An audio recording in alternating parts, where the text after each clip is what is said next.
हिंदू हिंदुस्तान के एकमेव हिंदुत्व सम्राट हिंदू माननीय शिवसेना प्रमुख श्रीमान बाळासाहेब ठाकरेंचा आवाज कुणाचा?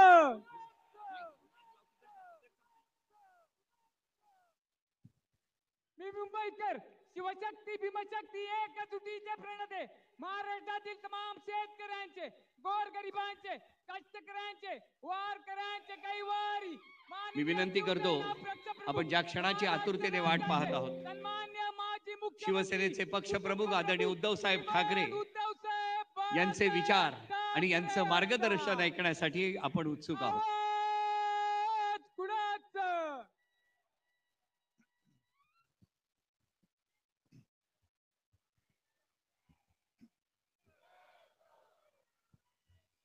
जमलेल्या माझ्या तमाम हिंदू बांधवांनो भगिनींनो आणि मातांनो,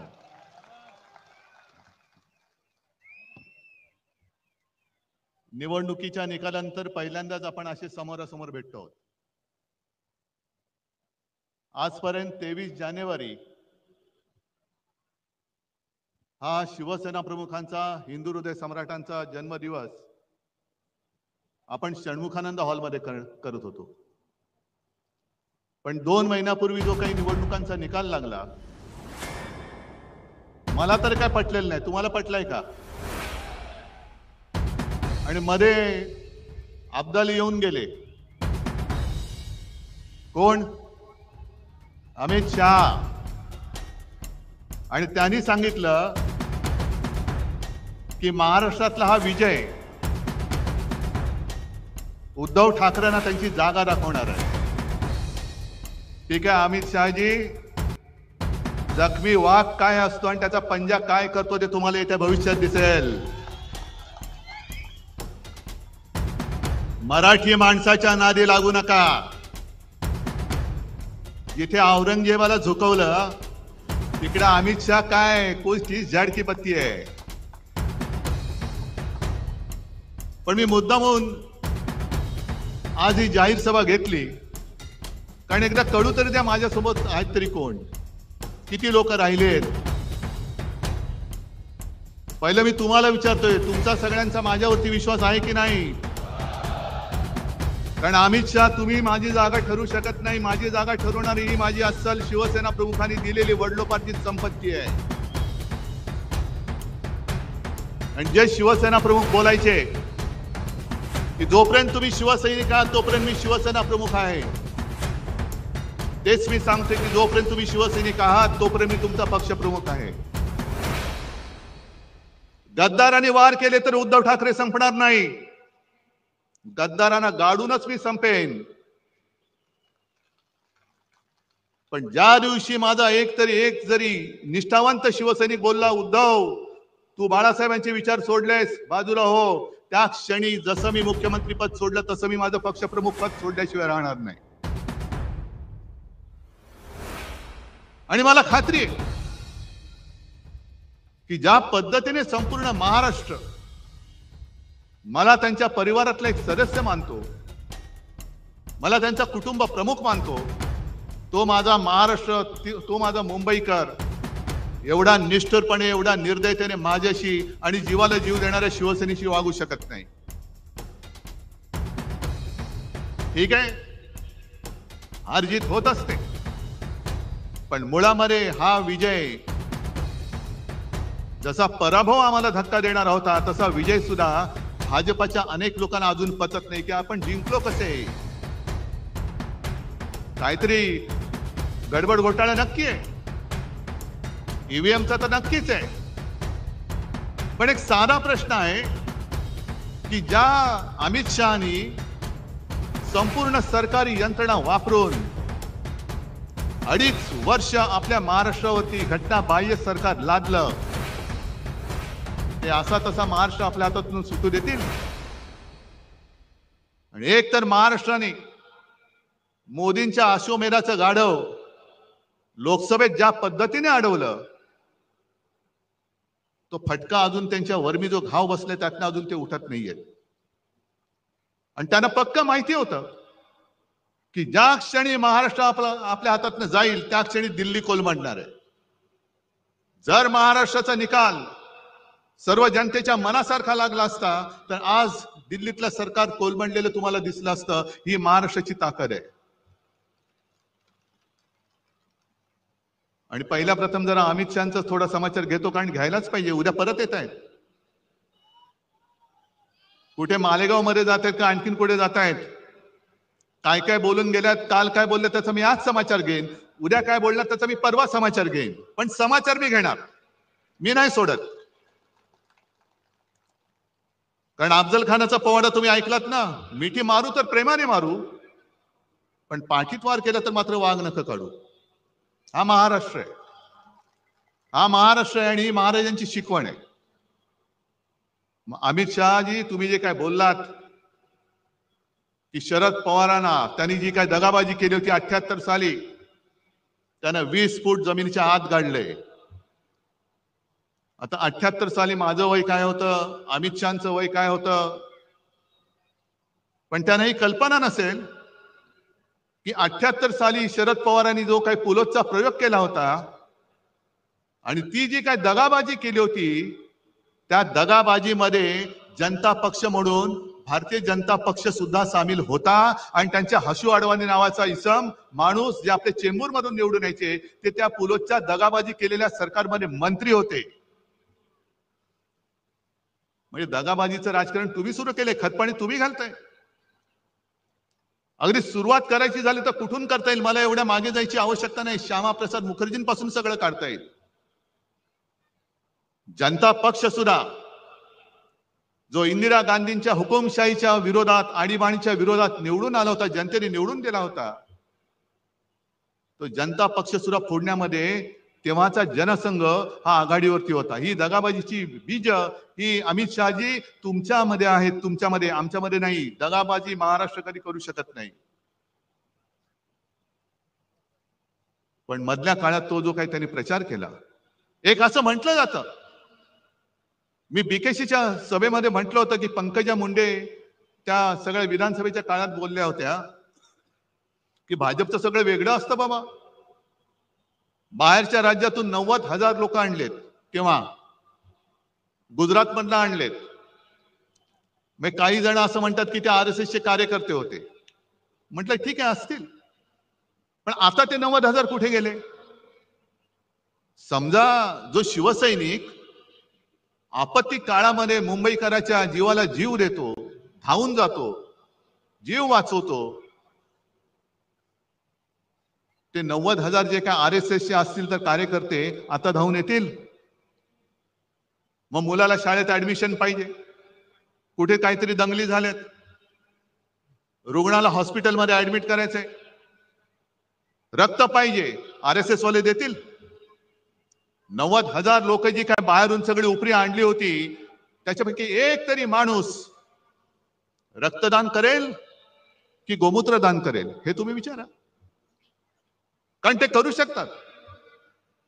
अत्यवस्थ जर का रुग्ण असेल, त्याला रक्त पाहिजे असेल, शिवसेनेकडे आला तर शिवसैनिक जर का ग्रुप मॅच होत असेल तर तो त्याची जात पात पंथ न बघता रक्तदान करून टाकेल आणि त्याचा जीव वाचवेल.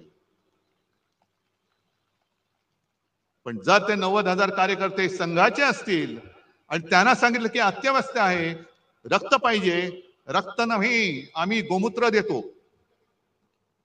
कारण आता 1-2 दिवसापूर्वी बातमी मी वाचली, तुम्ही पण वाचली असाल. मद्रासमध्ये IITचे जे संचालक आहे व्ही कामकोटी, त्यांनी स्वतः म्हटले, IITचे संचालक, आणि त्यांनी म्हटलंय की ते तापाने फणफणत होते तेव्हा गोमूत्र पिऊन ते बरे झाले. धन्य आहे त्यांची. अशी माणसं शिकतात की नेमकं शिकतात काय? तर जे मी तुम्हाला सांगत होतो की आपण जे काय करतो, एवढा मुंबईकर कधी निष्ठुर होऊ शकत नाही. महाराष्ट्रातला अस्सल मराठमोळा मावळा जो आहे तो कधी शिवसेनेशी गद्दारी करू शकत नाही. आज मला कल्पना आहे की जसे आज तुम्ही सगळे निष्ठावंत जमलायत, एक वेगळी अडचणीची जागा आहे. कारण दरवेळेला आपण शहरामध्ये घेतो, आज ठरवलं आपण उपनगरात घेऊ. येण्या जेवणाची गैरसोय, त्याच्याबद्दल दिलगिरी व्यक्त करतो.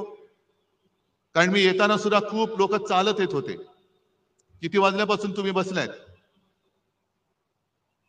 पण ही सगळी अडचणीची जागा असून सुद्धा सगळे निष्ठावंत इकडे आलेत.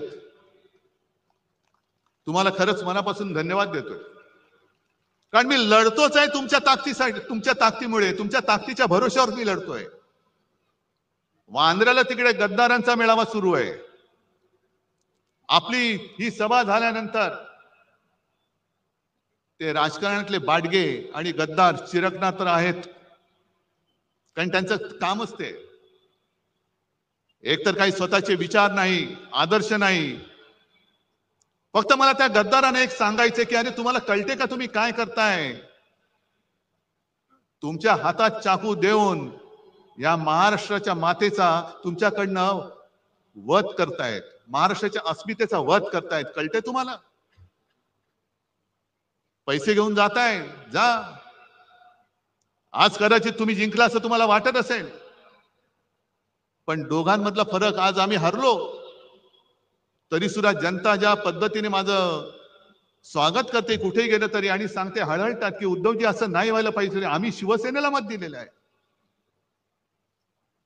गद्दार जिंकले असतील कारण त्याने जिंकवणारे अमित शहा तिकडे बसलेत, संपूर्ण बेकायदेशीररीतीने सरकारी यंत्रणा वापरल्या, निवडणूक आयोग वापरला. जोपर्यंत अमित शहा तिथे आहेत तोपर्यंतच तुमचं तिथे बसणं आहे.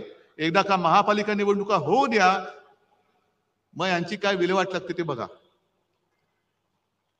आणि आताही दिसायला लागले, म्हणजे ज्या पद्धतीने जी वागणूक 2.5 वर्ष यांना मिळत होती मुख्यमंत्री म्हणून, आता बसायचं तर बसा, नाही तर गावी निघून जा. मग ते लहान मुलांचं गाणं मला आठवतंय, रुसूबाई रुसू गावात बसू, नाही काय कोपऱ्यात बसू. तसं यांचं झालंय. पाहिजे ते मंत्रीपद देत नाही, रुसले, गेले गावी. डावसला नेलं नाही, गेले गावी. खुर्ची बाजूला ठेवली नाही, गेले गावी. रुसूबाई रुसू, गावात जाऊन बसू. पण आता डोळ्यातले आसू दिसायला लागलेत तुमच्या. आणि आम्हाला हिंदुत्व शिकवत आहेत. मी जे तुम्हाला सांगत होतो की ज्या पद्धतीने, एक गोष्ट नक्की आहे की लोकसभा निवडणुकीनंतर आपण नाही म्हटलं तरी एक थोडस भ्रमात राहिलो, हे सत्य मानलं पाहिजे आपण. आपल्याला असं वाटलं की अरे यांचं गाढव आता अडवलंय, आता विधानसभा जिंकलीच, आणि थोडं नाही म्हटलं तरी आपण गाफील राहिलो. आणि त्या गाफीलपणाचा गैरफायदा हा त्यांनी घेतला. पण त्या काळामध्ये त्यांनी जो काही एक अपप्रचार केला, म्हणजे मी नेहमी जे बोलतो, लोकसभा आणि महाराष्ट्राच्या विधानसभेच्या वेळेला मी जमलेल्या माझ्या तमाम हिंदू बांधवांनो, भगिनींनो आणि मातांनो हे बोलायच्या ऐवजी मी जमलेल्या माझ्या तमाम देशभक्त बांधवांनो, भगिनींनो आणि मातांनो आणि महाराष्ट्रप्रेमी बांधवांनो, भगिनींनो आणि मातांनो बोलत होतो. काय चूक आहे त्याच्यात? काय हिंदू देशप्रेमी नाहीये? काय हिंदू महाराष्ट्र भक्त नाहीये? आम्ही मराठी आहोत, पण आम्ही सुद्धा हिंदूच आहोत. पण ह्यांनी जो काय घरोघरामध्ये जाऊन प्रचार केला की उद्धव ठाकरेने हिंदुत्व सोडलं, काय मी सोडलं? तुम्हाला जर का वाटत असेल सांगा मला की होय तुम्ही हिंदुत्व सोडलं, सांगा तुम्ही मला. उलटा अनिल देसाईंना विचारा, अनिल देसाईंच्या सभेमध्ये ती चिता कॅम्पमध्ये सभा घेतली होती, अशीच गर्दी उसळली होती, चौफेर गर्दी होती. 90% जास्त लोक तिकडे मुसलमान होते. आणि साहजिकच मी हिंदीमध्ये भाषण केलं, आणि त्या भाषणात त्या तमाम मुसलमानांना विचारलं की क्या आपको लगता है मैंने हिंदुत्व छोड़ा है? त्यांनी सांगितलं नाही. आणि मग मी पुढचा प्रश्न विचारला, मग माझं हिंदुत्व तुम्हाला मान्य आहे की नाही? आणि त्यांनी सगळ्यांनी हात वर करून सांगितलं की आम्हाला मान्य आहे, आम्हाला मान्य आहे. कुठे सोडलं मी हिंदुत्व? एक कुठेतरी बातमी छापून आणली त्यांनी, आणि उद्धव ठाकरेंनी 92-93 साली जे काय घडलं त्याच्याबद्दल माफी मागितली. कधी माफी मागितली? कोणाकडे माफी मागितली? काय वाटेल ते बोलायचं, पण माफी मागितली. हे जर का खरं असेल तर माफी कोणी मागितली होती? माफी उद्धव ठाकरे नव्हती मागितली, माफी अटल बिहारी वाजपेयींनी मागितली होती. आणि जे बाबरी पाडली, it was a terrible mistake. हे उद्धव ठाकरे नव्हते बोलले. उद्धव ठाकरे बोलला नव्हता, लालकृष्ण अडवाणी बोलले होते. मग जा अमित शहा, जा अडवाणी जे आहेत अजून, अटलजींना तर तुम्ही केव्हाच गुंडाळून टाकले, अडवाणींना सुद्धा तुम्ही बाजूला करून टाकले. पण माफी मी नव्हती मागितली. नवाज शरीफच्या वाढदिवसाचा केक उद्धव ठाकरेने नव्हे तर तुमच्या आत्ताच्या नरेंद्रभाई मोदींनी खाल्ला होता. अगदी लहानपणी माझ्या आजूबाजूला मुस्लिम कुटुंब राहायची. ईदच्या दिवशी त्यांच्या घरनं मला जेवण यायचं आणि त्यांच्या ताज्या खाल्लं मी जायचो. हे उद्धव ठाकरे नव्हता म्हणाला, हे नरेंद्र मोदी बोलले होते. किती काढू? माझ्या फोनमध्ये 100च्या वरती फोटो आहेत. सगळे जण टोप्या घालून बसलेत. मोहन भागवत मशिदीमध्ये गेले होते, उद्धव ठाकरे गेलेले नाहीत. आणि दगाबाजीचा तुम्ही जो काही उल्लेख केलात, हिंदुत्व तुम्ही आम्हाला शिकवताय. उद्या 26 जानेवारी आहे, प्रजासत्ताक दिन. आपल्या देशाचा तिरंगा आहे, त्या तिरंग्यामध्ये सुद्धा हिरवा आहे. जो तिरंगा तुम्ही अनेक वर्ष स्वातंत्र्यानंतर सुद्धा तुमच्या कार्यालयावरती लावत नव्हतात. आणि तुम्ही जर का आम्हाला हिंदुत्व शिकवत असाल तर आमचा झेंडा हा छत्रपती शिवरायांचा भगवा आहे, ज्याला डाग लावण्याचा तुम्ही प्रयत्न केलात. आम्ही तर देशप्रेमी मुसलमानांना आमचे मानतोच म्हणून तर ते आमच्या सोबत आलेत. पण देशप्रेमी मुसलमानांनी तुमच्या विरोधात आमचं हिंदुत्व मान्य करून आम्हाला मतदान केलं म्हणून तुमच्या पोटात एवढा जर का पोटशूळ असेल आणि तुम्हाला जर का इस्लामचा आणि सर्व देशप्रेमी मुसलमानांचा सुद्धा द्वेष असेल तर अमित शहाला मी जाहीर आव्हान देतोय, तुम्ही तुमच्या भाजपच्या झेंड्यामधला हिरवा काढून दाखवा. दाखवा, तो काढा, पहिला हिरवा काढा आणि मग आम्हाला हिंदुत्व शिकवा. आम्हाला हिंदुत्व शिकवायचं. अरे पहिली पोट निवडणूक जी काय पार्लेची लढली होती 1987 साली, ही पहिली पोट निवडणूक जी मी मानतो की सर्व देशातल्या निवडणुकीच्या इतिहासात हिंदुत्वावरती लढलेले नव्हे तर हिंदुत्वावरती जिंकलेली निवडणूक होती. आणि तेव्हा शिवसेना प्रमुखांनी दाखवून दिलं की हिंदू सुद्धा मतदान करून निवडणूक जिंकून देऊ शकतात. मग काढा इतिहास. शिवसेनेसोबत कोण होतं आणि शिवसेनेच्या विरोधात कोण होतं? किती साली? 1987 साली. त्यावेळेला शिवसेना आणि काँग्रेस, शिवसेनेचे डॉक्टर रमेश प्रभू आणि काँग्रेसकडनं प्रभाकर कुंटे, हिंदुत्वाचा प्रचार तुफान झाला. हे आता तुम्ही दाखवलं ना, दादा कोंडके वगैरे, तेव्हा तर फार जोमात होते. गुजरातमध्ये शंभू महाराज येत होते. आणि त्याही वेळेच्या भाषणामध्ये शिवसेना प्रमुखांची स्पष्ट भाषणं आहेत. आम्हाला देशप्रेमी मुसलमानांचं वावडं नाही. जे देशद्रोही आहेत, पाक धार्जिणे आहेत, त्यांचा आमचा तो कोणी असेल, तो हिंदू जरी असला आणि पाक धार्जिण असला, जसा कुरुलकर सारखा, तरी तो आमचा नाही. एवढं स्वच्छ आणि स्पष्ट आहे. पण तेव्हा जर का इतिहास तुम्ही काढला, अमित शहा मुद्दामून सांगतोय की तेव्हा फक्त दुहेरी लढत नव्हती झाली. शिवसेनेचे रमेश प्रभू विजयी झाले, प्रभाकर कुंटे पडले, पण शिवसेनेच्या हिंदुत्वाला अपशकुन करायला भाजप आणि जनता पक्षाच्या प्राणलाल वोरांना सपोर्ट दिला होता.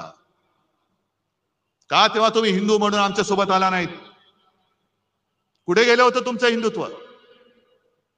आणि मग ती निवडणूक जिंकल्यानंतर तुमचे प्रमोद महाजन वगैरे सगळे आले, मातोश्रीचे उंबरठे जिजवायला लागलात तुम्ही, कारण तुम्हाला शिवसेनेचा दुरुपयोग करून घ्यायचा होता. हे भाजप काय, RSS काय, हे सगळे असेच आहेत. करणार काही नाही, काड्या लावायच्या, आगी पेटवायच्या, दंगल उसळली की पळून जायचं. बाबरी बाबरी बाबरी म्हणून सगळं माहोल पेटवलं आणि प्रत्यक्ष बाबरी पडल्यानंतर आम्ही नाही त्यातले. ही अशी तुमची नामर्दाची अवलाद आणि तुमच्याकडनं आम्ही हिंदुत्व आणि राष्ट्रत्व शिकू?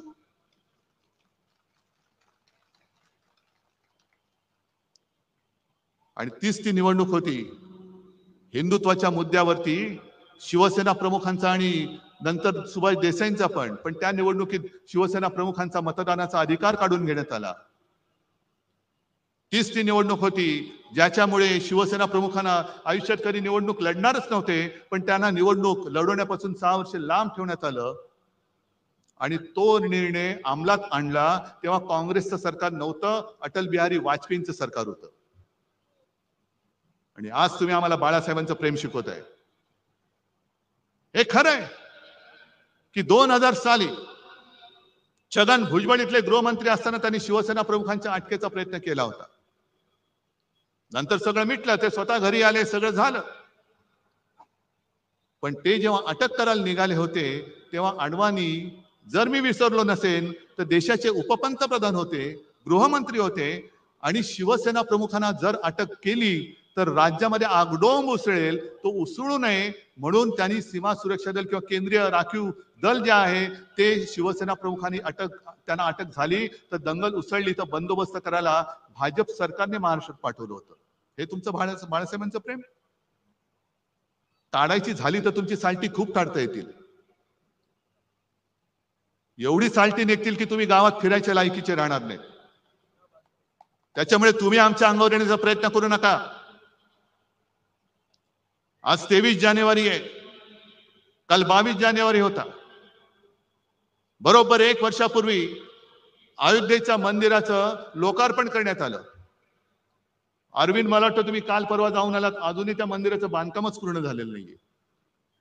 आणि काय उन्माद चढलाय, जय श्रीराम जय श्रीराम जय श्रीराम. अहो, तेव्हा जर का शिवसैनिक उतरले नसते तर तुम्ही नसतातच, ते सोडा.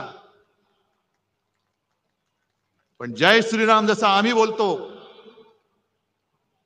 आम्ही हिंदूच आहोत, पण आम्ही जसं जय श्रीराम बोलतो तसं तुम्हाला सुद्धा जय शिवराय बोलावंच लागेल. महाराष्ट्रामध्ये तुम्हाला जय शिवाजी जय भवानी बोलावंच लागेल. तुम्ही म्हणाल हे काय जय श्रीराम पुरे नाही. जसं जय हिंद नंतर जय महाराष्ट्र बोलतो तसं जय श्रीराम नंतर जय शिवराय बोललाच पाहिजे. कारण प्रभू श्रीराम कधी होऊन गेले, त्यांच्या जन्मभूमीवरनं वाद झाला, पुन्हा मंदिर बांधलं, त्यांनी राक्षस मारले होते, रामराज्य आणलं होतं. पण आमचं दैवत छत्रपती शिवाजी महाराज जर का जन्माला आले नसते तर मोदी काय, अमित शहा काय, कोणीच जय श्रीराम बोलू शकलं नसतं. म्हणून पहिलं त्यांचा जय जयकार करा आणि मग जय श्रीराम बोला. महाराष्ट्रामध्ये तरी मी जय शिवराय आणि जय श्रीरामच बोलणार, कारण आम्ही भाजप सारखे कृतज्ञ नाही आहोत. जन्मदाता बापाला आम्ही विसरू शकत नाही. शिवाजी महाराजांनी मग त्या फिल्म मध्ये सुद्धा बघितलं ना, हिंदवी स्वराज्य स्थापन नसतं केलं आणि औरंगजेबाला मोकाट सोडला असता. अगदी शिवरायांच्या नंतर सुद्धा संभाजीराजांच्या त्या निर्घुण, ज्याचं वर्णन सुद्धा करायला जीवावर येतं, हत्येनंतर 26 वर्ष ताराराणीनी म्हणजे महाराष्ट्राने औरंगजेबाला झुंजवत ठेवला नसता तर गुजरात पहिलं पटकन औरंगजेबाच्या चरणी लीन होऊन गेलं असतं. सगळं संपूर्ण हिंदुस्थान हिरवा झाला असता. त्याच्यामुळे जय शिवराय हे बोललंच पाहिजे. जर कोणी तुम्हाला जय श्रीराम बोललं त्याला सांगायचं जय श्रीराम जय शिवराय, जय शिवाजी जय भवानी. कारण हा महाराष्ट्र आहे. दरवेळेला आम्ही इतिहासाचे दाखले देतो. अगदी हिमालयाच्या मदतीला सह्याद्री धावतो म्हणजे कोण धावतं? हिमालयाच्या मदतीला सह्याद्री धावतो म्हणजे कोण धावतं? सह्याद्री म्हणजे तुम्ही आहात. ज्या सह्याद्रीने छत्रपती शिवरायांना, जसं बाबासाहेब पुरंदरेंच्या त्या सगळ्या शिवराज्याभिषेक किंवा शिवछत्रपती त्या आहे ना महानाट्यामध्ये, तो सह्याद्री त्यांना सांगतोय की माझ्या कानाड दडा, माझ्या छातीवरती खेळा. म्हणजे त्यांनी संपूर्ण सह्याद्रीचा वापर हा लढाईसाठी करून दिला. सह्याद्री होता, कडेकपारे होत्या आणि त्या कडेकपाऱ्या होत्या म्हणून अफजल खानाचा पुतळा निघाला. कारण ही सगळं वीरश्री जी आहे ती महाराष्ट्राच्या मातीच्या कणाकणामध्ये. नुसती एक निवडणूक तुम्ही जिंकला असेल तुम्हाला वाटत असेल म्हणून महाराष्ट्र नाही संपत. ते बघितलं ना इतिहास, सगळे गड किल्ले, मिर्झा राजे जयसिंग, हिंदूच, हेच आपलं दुर्दैव. आपल्याला हे उपरे नाही हरवू शकत, पण आपल्यातले गद्दारच जे आज आपल्यावरती त्यांनी पैसे देऊन वगैरे लालूच दाखवून फोडलेत, तेच आपल्यावरती सोडलेत आणि तेच आपल्या अंगावरती वार करतायत. मिर्झा राजा जयसिंग सुद्धा हिंदूच होता, पण मी म्हणेन गद्दार होता. आणि त्या गद्दारीला शेवटी काय करणार, एवढं प्रचंड सैन्य घेऊन आला. छत्रपती शिवाजी महाराजांना सुद्धा आग्र्याला जावं लागलं. सगळ्यांना वाटलं असेल अगदी तेव्हा जर का गोदी मीडिया असता तर सांगितलं असतं की खतम, सगळं हिंदुत्व वगैरे काही नाही, शिवाजी महाराजांचा काळ संपला, सगळं त्यांनी सांगितलं असतं. पण त्याच्यानंतर सुटून येऊन औरंगजेबाच्या छाताडावरती हिंदवी स्वराज्याचा भगवा रोवणारा हा महाराष्ट्र आहे, हे अमित शहाने विसरू नये. आणि जर त्यांच्यामध्ये थोडी तरी लाज लज्जा शरम असेल तर ईव्हीएम बाजूला करा आणि बॅलेट पेपरवरती एक तरी निवडणूक घेऊन दाखवा, एक तरी, आणि जिंकून दाखवा. पण शेवटी हिमालयाच्या मदतीला सह्याद्री धावतो म्हणजे हाच आमचा महाराष्ट्र धर्म आहे, हाच महाराष्ट्र धर्म आहे. रामदास स्वामींनी जे सांगितलं, मराठा ते तुका मेळवावा, महाराष्ट्र धर्म वाढवावा, हा महाराष्ट्र धर्म जो देशाचं आणि हिंदुत्वाचं रक्षण करतो. आम्ही हिंदू आहोत, पण महाराष्ट्र आणि मराठीच्या मुळावरती येणार आमचं हिंदुत्व नाहीये, जे तुमचं आहे. आणि तुम्ही जर का हिंदुत्वाच्या बुरख्या आडून माझ्या महाराष्ट्राची गद्दारी किंवा महाराष्ट्राची अस्मिता खतम करण्याचा प्रयत्न केला तर आम्ही तुमच्या समोर कडवट हिंदू म्हणून आणि महाराष्ट्र अभिमानी म्हणून तुमच्या समोर उभे राहिल्याशिवाय राहणार नाही. हिंदुत्व जोपासणारा आमचा महाराष्ट्र धर्म आहे आणि महाराष्ट्रावरती प्रेम करणारं आमचं हिंदुत्व आहे. तुमचं काय नेमकं ते तरी सांगा. अगदी मोदींच्या मुलाखती आहेत, जो हिंदू इस्लाम का द्वेष करता है वो हिंदू नहीं हो सकता है, हे मोदी बोलतायत. मोहन भागवतांचे व्हिडिओ माझ्याकडे मशिदीत जाऊन बसलेत. मोदीजी मध्ये आले होते, पोळ्या लाटून गेले. मग हे जर का तुमचं असं असेल तर एक काहीतरी ठरवा, जसं आम्ही सांगतोय. मागे मी एक उदाहरण दिलं होतं, काश्मीर मधला तो जो एक गनमॅन होता औरंगजेब, ज्याला आपल्या सेनेनी म्हणजे देशाच्या सेनेनी शौर्य पदक दिलं. का दिलं तर अतिरेक्यांशी लढला. त्याच्यानंतर तो सुट्टी घेऊन घरी चालला होता. घरी जाताना त्याचं अपहरण केलं गेलं आणि त्याला मारला, अतिरेक्यांनी मारला. आणि मी तेव्हा असं म्हटलं होतं की तो नावाने औरंगजेब होता, तो औरंगजेब वेगळा आणि हा औरंगजेब वेगळा. देशासाठी जो शहीद झाला तो औरंगजेब असला तरी आमचा भाऊ आहे. मी बोललो तर काय चुकलं होतं माझं. आणि त्याचे दोन्ही भाऊ सुद्धा सैन्यामध्ये सामील झालेत. असे अनेक मुसलमान आहेत, अनेक ख्रिश्चन्स आहेत, बौद्ध बांधव आहेत, शीख आहेत, ज्यांना हे ढोंगी हिंदुत्व मान्य नाहीये. ज्याला मी बुरसटलेलं गोमूत्रधारी हिंदुत्व म्हणतो ते भाजपचं आहे. आमचं हिंदुत्व हे स्वच्छ आहे, आमचं हिंदुत्व हे सुधारणावादी आहे, आमचं हिंदुत्व हे राष्ट्रीयत्व आहे. मग अमित शहाना सांगायचे तुमच्या एकदा हिंदुत्वाची व्याख्या काय आहे हे सगळ्यांना एकदा नीट सांगा. आणि शिवसेना प्रमुख 2012 साली आपल्यातनं गेले असं त्यांना वाटतंय. आणि तुम्ही सगळेजण त्यावेळेचे सगळे सैनिक आहात. 2014 साली उद्धव ठाकरेंनी युती तोडली नव्हती, भारतीय जनता पक्षाने शिवसेनेची युती तोडली होती. काय मी सोडलं होतं तेव्हा. शेवटचे 2 दिवस राहिले होते. अचानक बेसावध आहे असं समजून एकनाथ खडसेंनी फोन केला मला आणि सांगितलं की उद्धवजी आता आपली युती राहत नाही, वर्ण आदेश आलाय. म्हटलं कोणाचा? नाही उपरवाला, तो दिसतच नाही, की आता युती राहणं कठीण आहे. मग तेव्हा आम्ही कोण होतो? तेव्हा मी काय आता जसं हिंदुत्व सोडलेलं नाही. अरे प्रबोधनकारांचा नातू आणि शिवसेना प्रमुख हिंदू हृदय सम्राटांचा पुत्र हा हिंदुत्व सोडू शकेल? पण जसं मी हिंदू अभिमानी आहे तसाच मी माझ्या मातृभाषेचा, महाराष्ट्राचा आणि मराठीचा सुद्धा अभिमान आहे, कडवट अभिमानी आहे. प्रेमाने वागाल तर तुम्हाला उचलून देऊ, पण कपटाने वागाल तो उचलून आपटू, आम्ही. आणि आम्ही म्हणजे काय RSS किंवा भाजपवाले नाही आहोत की मरायला तुम्ही आणि सगळं झालं तर मिरवायला आम्ही. अशी शिवसेनेची शिकवण नाहीये. आणि म्हणून आजचा हा जो काही दिवस आहे हा फार महत्वाचा आहे. गेले 2 महिने झाले, एक तर बहुमताचं सरकार आलं कसं या धक्क्यातून हे बाहेर येत नव्हते.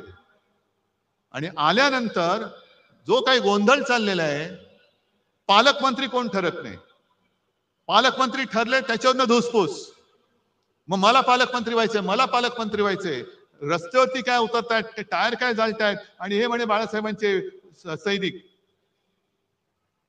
सगळं जे काय होतं नव्हतं ते उघडं पडलेलं आहे आता. लाज लज्जा शरम असेल तर जनतेने गेट आउट सांगण्याच्या आधी तुम्ही स्वतःहून निघून गेलात तर बरं आहे. कारण एखादा मंत्री म्हणजे काय, त्याची कुवत, सगळे भ्रष्टाचाराचे आरोप झालेले सुद्धा आता मंत्री म्हणून बसतायत. आणि त्याच्यावरती तुम्ही इमले बांधताय. अमित शहाजी 20 फूट नीचे गाडा है. अरे ठीक आहे, जेवढं खोल जाऊ ना तेवढी मुळं आमची खोल जातील आणि मग वर काय उगवेल तेव्हा बघा. वर काय उगवते ते बघा. एक तर उद्धव ठाकरेची जागा तुम्ही ठरवताना तुमची जागा काय होती आणि त्या जागेतून शिवसेना प्रमुखांनी तुम्हाला बाहेर कसं काढलं हे पहिलं आठवा. आज तुम्हाला मी खरंच सगळ्यांना मनापासून धन्यवाद देतो. कारण आज माझ्याकडे तर काहीच नाहीये. कोणासाठी लढू, कशासाठी लढू? दुसरा कोणतरी असता तर हिम्मत हारून खाली बसला असता. मी हारणारा नाहीये. मी मैदानात पाठ दाखवणारा नाहीये. मी मैदान सोडेन तर जिंकून सोडेन. हारून आणि गद्दाराच्या हातून तर मी अजिबात हार मानणार नाही. मी पुन्हा जिद्दीने उभा आहे आणि लढतोय ते केवळ तुमच्यासाठी आणि तुमच्या ताकदीवरती, तुमच्या भरोशावरती लढतोय. जे जात आहेत रोज उद्धव ठाकरेंना धक्का. अरे एवढे सगळे तुम्ही भाडोत्री घेतलात तरी सुद्धा तुमचं अजूनही काही भूक भागत नाही. पैसे देऊन विकत घेताय. वामनराव महाडिकांच्या भाषेत बोलायचं तर विकली जाते ती विष्ठा असते आणि शिल्लक राहते ती निष्ठा असते. सगळी निष्ठा माझ्या सोबत आहे. करा त्यांचं तुम्ही सोनखत जरूर करा. आणि आता येत्या काही काळामध्ये महापालिका निवडणुका येणार आहेत. मी सगळ्यांशी बोलतोय. सगळे मुंबईतले सगळे बोलून झाले, संभाजीनगर, नाशिक सगळे झाले. सगळ्यांचं मत आहे की एकटं लढा.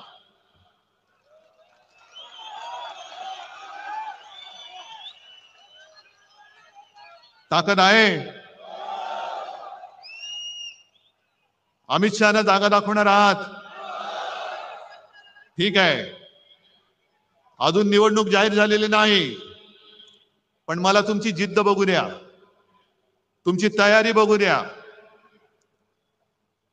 ज्या भ्रमात आपण राहिलो तो पहिला त्या भ्रमातनं बाहेर या. आणि ज्या क्षणी माझी खात्री पटेल आपली तयारी झाले, मी कार्यकर्त्यांच्या मनाप्रमाणे निर्णय घेतल्याशिवाय राहणार नाही. पण या वेळेला मला सूड उगवून पाहिजे. सूड, सूड आणि सूड. होय, सूड. जो महाराष्ट्राच्या पाठीत वार करतो, जो मराठी आईच्या कुशीवरती वार करतो, तो गद्दार आणि त्या गद्दाराचा वरद हस्त मला महाराष्ट्रामध्ये दिसता कामा नये. आणि जर तुम्ही सगळे शपथ घेऊन सांगत असाल तर जेव्हा वेळ येईल तेव्हा मी एकटा लढण्याचा निर्णय नक्की घेतल्याशिवाय राहणार नाही. आज परत एकदा सगळ्यांना धन्यवाद देतो. जय हिंद, जय महाराष्ट्र.